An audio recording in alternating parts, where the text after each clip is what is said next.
నువ్వు మంచితనంగా పిలుచుకొని చర్చలకు పిలుచుకొని నీవు పరిష్కారంగా మాట్లాడితేనేమో సరిపే, లేకపోతే ఇంతకంటే ఎక్కువ మేము ఇంకా ధర్నాలు చేస్తాము. నీవు ఎక్కడ ఉన్నా మేము దింపగలుగుతాం. మాకు ఆ సత్తా ఉంది. నిన్ను దింపుతాం. చూడు మళ్ళా నువ్వు ఎంతసేపు అయినా సరే, నేను పైన ఉన్నా కదా, నా కింద కుక్కలు ఉన్నారు కదా, కాపలి పెట్టి నేను వీళ్ళను నా చుట్టూ తిప్పుకుంటా అనుకుంటున్నావు, కానీ నీ వల్ల కాదు. ఆశాల సత్తా ఏందో చూపిస్తాము.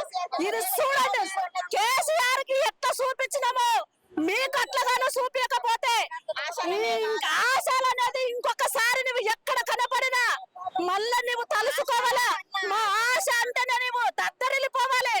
కేసీఆర్ అడుగు, ఆశల సత్తా ఏందో కేసీఆర్ అడుగు. నీవు గల్లి